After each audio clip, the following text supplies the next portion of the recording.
인생의 허물을 극복하는 법입니다. 인생의 이 허무함을 우리가 어떻게 극복할 수 있겠나라고 하는 지혜의 말씀이 오늘 본문입니다. 자, 해 아래에 살아가는 우리에게 인생의 허물을 극복하기 위한 지침을 주고 있는 것이 오늘 전도서 8장입니다.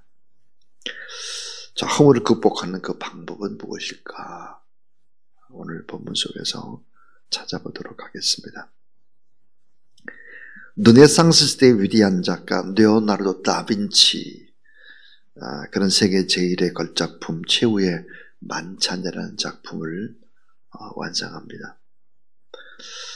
이 작품을 완성하기까지의 이야기의 실화가 있습니다. 실제적인 이야기. 성경에 보면 대제사장과 군인들에게 붙잡히기 전에 마지막 12제자와 예수 그리스도께서 만찬을 합니다. 자, 이 그림을 묘사한 것이죠. 자, 이 그림은 그럼 어떻게 그려졌을까? 1491년도입니다. 1491년에 로마의 교황청에서 다빈치에게 예수 그리스도와 마지막 제자들의 만찬을 그려주기를 부탁을 하죠.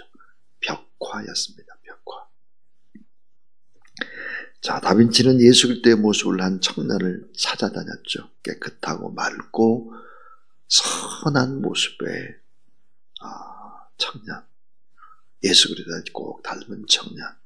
그러다가 19살 된 청년을 찾은 뒤에 본격적으로 그림을 그리기 시작을 합니다. 자, 그리고 이제 6년 동안 예수 그리스도의 모습과 11제자의 모습을 이제 그렸습니다. 이제는 딱 하나가 남았죠. 가룟 유다의 모형입니다. 자, 이 가룟 유다의 모델을 이제 레오나르도 다빈치가 찾아다니기 시작을 했습니다. 이 다빈치 가룟 유다의 모델을 찾는다는 소식을 로마의 시장이 듣게 되고, 이 로마의 시장이 이렇게 말했습니다. 로마의 지하 감옥 속에는 사형을 기다리고 있는 수백 명의 죄수들이 있습니다. 그곳에 가서 가룟 유다의 모델을 찾으면 참 좋을 것이다. 이 제안을 받아들여서 가장 잔인하고 가장 악랄하게 살인을 저지른 사형수를 결국은 지하 감옥에서 발견하게 되고, 가룟 유다와 제일 흡사한 얼굴이다 하고 생각을 했습니다. 자, 예수 그리스도를 팔아넘긴 이 가룟 유다를 레오나르도 다빈치는 몇 달 동안 그리기 시작을 하죠. 못되고 악한 얼굴을 다 그리고 나서 다빈치는 가룟 유다의 모델에게 이렇게 말했습니다. 이제는 감옥으로 돌아가도 좋다는 통보를 합니다. 그런데 갑자기 가룟 유다의 모델인 청년이 다빈치에게 이렇게 말을 하는 것입니다. 저를 모르시나요? 저를 아시지도 않아요. 이때 다빈치는 왜 이래 이 사람 제정신이 아니구만. 내가 어떻게 당신을 알아? 이 가룟 유다의 청년은 이렇게 말했습니다. 저는 저기 저 그림 속에 있습니다. 6년 전에 예수 그리스도의 모델이 바로 저입니다. 이렇게 울면서 토로했다라고 합니다. 실화죠. 이 이야기가 주는 교훈이 뭘까? 사람의 얼굴은 변한다는 것입니다. 우리의 속담에 사람의 얼굴이 10번 바뀐다 그래요. 자, 사람의 얼굴은 변한다. 인간의 수많은 우여곡절을 거치면서 이 모습 저 모습으로 바뀌게 되는 것이죠. 그것은 내면이, 이 마음이 변하면 얼굴이 바뀐다. 이게 성경입니다. 자, 이 얼굴이라는 것은 내면의 모습이다. 그렇게 얘기하죠. 찬송가 420장 2절에 보니까 너 성결기 위에 머리 숙여 저 은밀히 계신 주께 빌라. 주 사귀어 살면 주 닮으리니 널 보는 이마다 주 생각하리 그랬습니다. 자, 우리가 인생을 살아갈 때 정말 중요한 것이 무엇일까? 오늘 이 본문 속에서 세 가지를 찾아보겠습니다. 그 첫째가 뭘까? 주권자이신 하나님께 순종하라입니다. 자, 하나님의 성품과 하나님의 뜻을 품고 순종하며 살아갈 때 외모 또한 주님을 닮아간다. 이게 오늘 말씀입니다. 자, 누가 지혜자와 같으며 누가 사물의 이치를 아는 자이냐? 사람의 지혜는 그의 얼굴에 광채가 나게 하나니 그의 얼굴에 사나운 것이 변하느니라 그랬습니다.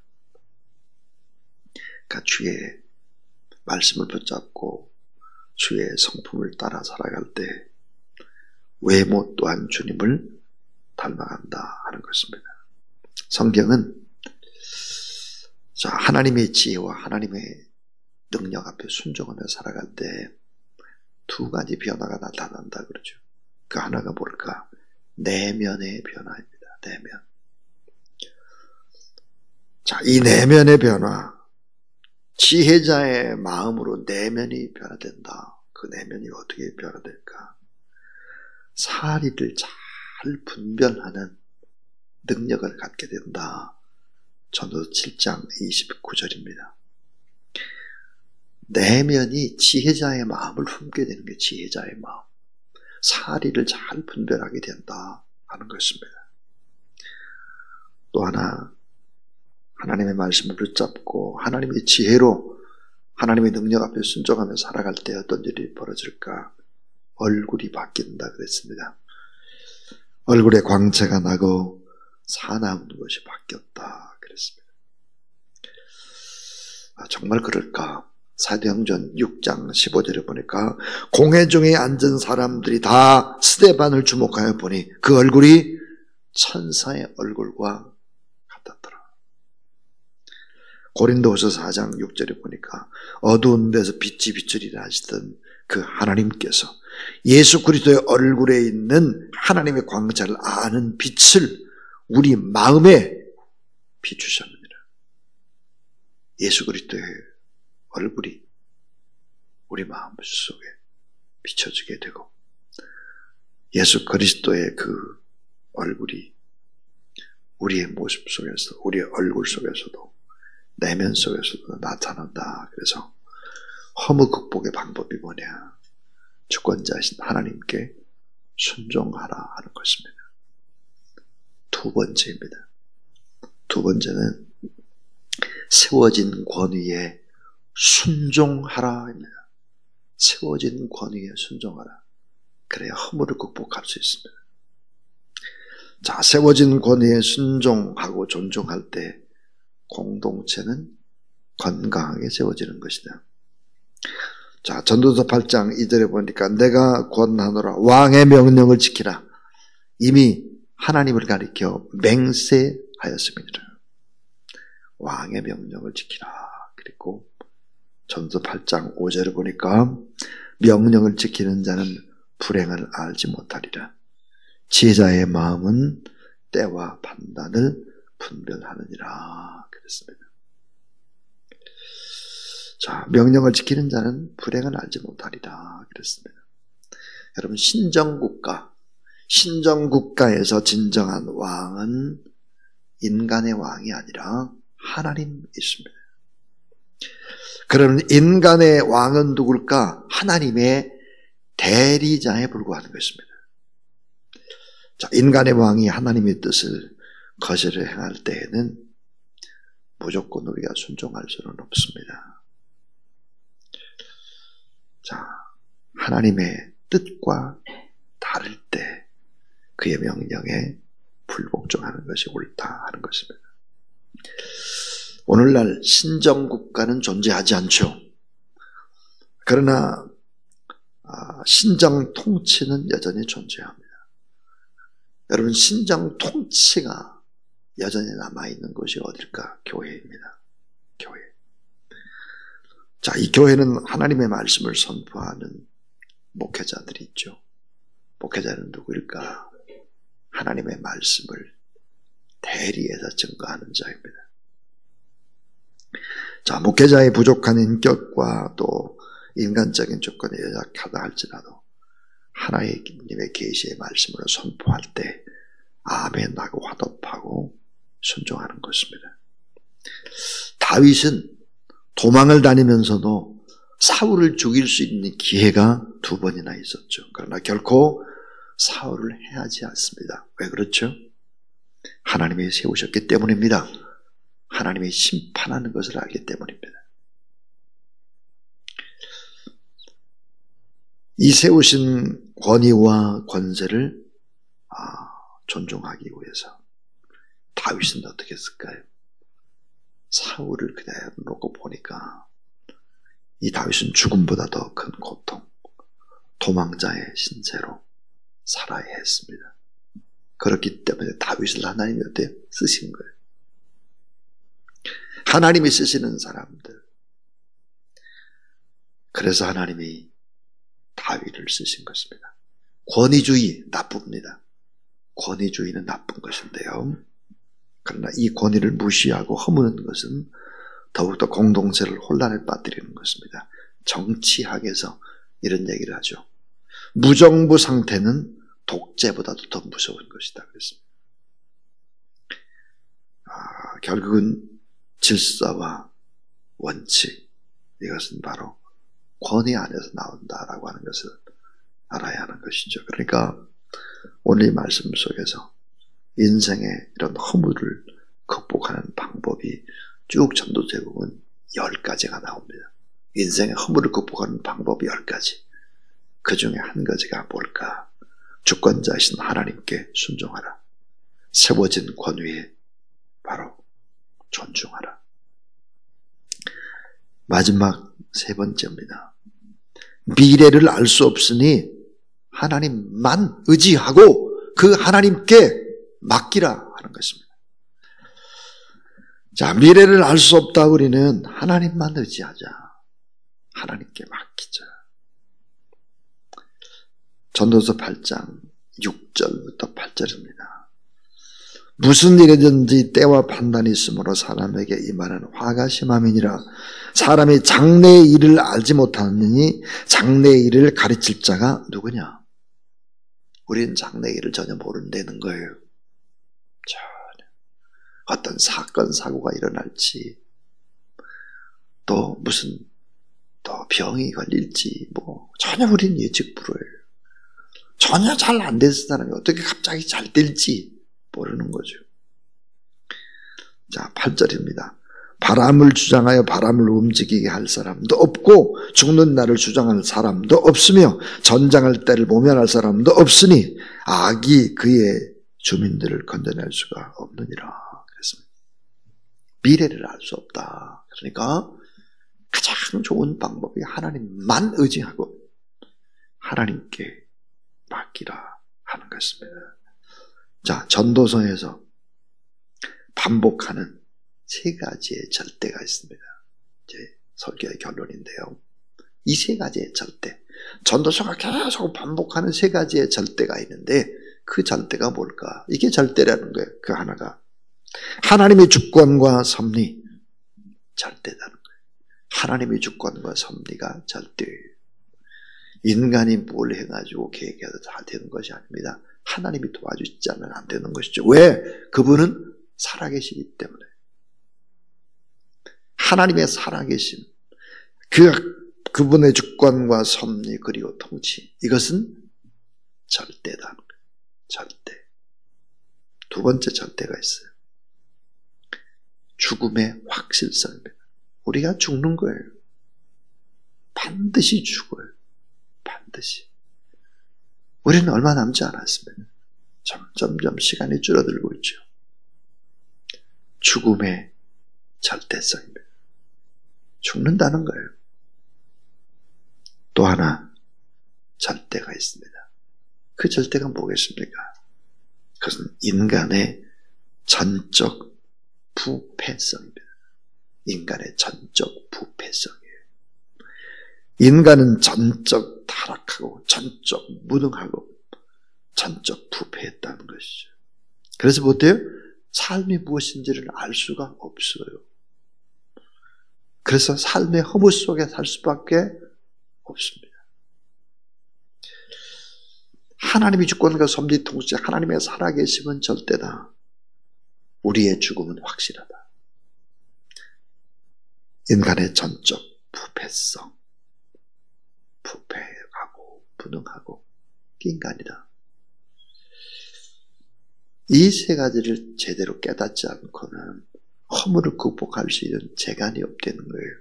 방법이 없다는 것입니다.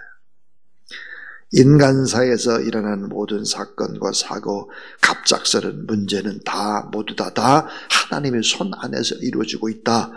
오늘 7절 8절에 보니까 심판자가 누굴까? 하나님이다.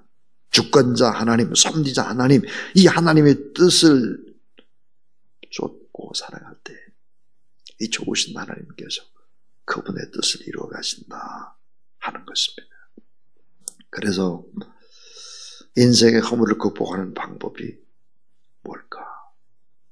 그것은 바로 주권자이신 하나님께 순종해야 한다. 그래야 우리의 내면의 얼굴도 바뀌고 외면의 얼굴도 아름답게 광채가 나는 것이다. 그랬습니다. 또 하나는 세워진 권위에 순종하라 그랬습니다. 세워지는 권위에 순종하지 않을 때 공동체는 건강하게 세워지지 못하고 허물어지게 된다 하는 것이죠. 이것이 전도서가 가리키는 아주 중요한 이야기입니다. 자, 마지막 세 번째는 미래를 알 수 없다. 하나님만 의지하고 그분께 맡기자는 것입니다. 교회 공동체는 인간의 이야기를 하는 공동체가 아닙니다. 하나님의 역사를 바라보는 것이죠. 교만해서는 안 되고 언제나 주님 안에서 하나님 앞에 집중하는 공동체, 이런 공동체 속에 허물을 극복해낼 수가 있다 하는 것입니다. 자, 이 인생의 허물을 극복하고 우리에게 참된 소망과 생명을 주시기 위해서 오신 예수 그리스도, 그분이 내 안에 역사하는 그런 오늘, 그런 절기가 바로 대림절입니다. 번역을 대림절이기도 하고 대강절이라고 하기도 하죠. 간절히 간절히 오심을 기다리죠. 우리 109장 찬송 하나님 앞에 올려드리겠습니다.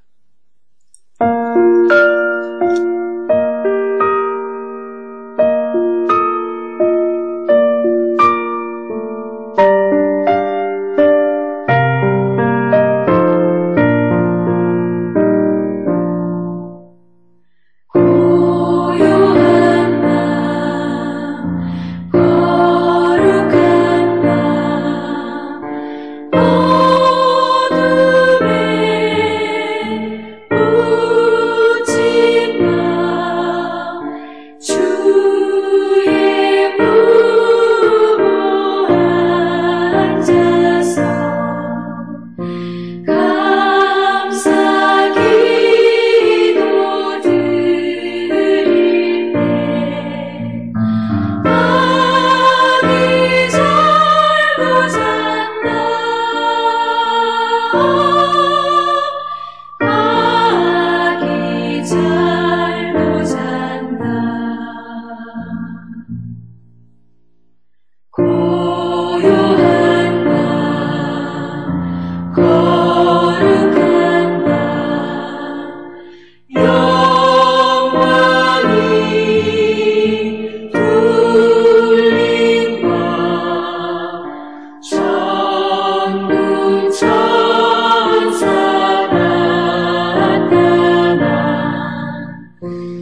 이 세상의 죄와 죽음과 질병과 허무와 이 모든 것들을 다 이기시고 승리하시고 극복할 수 있는 길을 우리에게 가르쳐 주신 우리 구주 예수 그리스도의 무한하신 은혜와 하나님의 사랑과 성령의 능력과 거룩한 권능의 역사하심이 하나님 말씀 앞에 순종하고 하나님의 살아계심을 바라보고 늘 그 주님께 모든 것을 맡기며 살아가는 하나님의 사람들 머리 위에 이제부터 영원토록 함께 하옵시기를 간절히 축원하옵나이다. 아멘.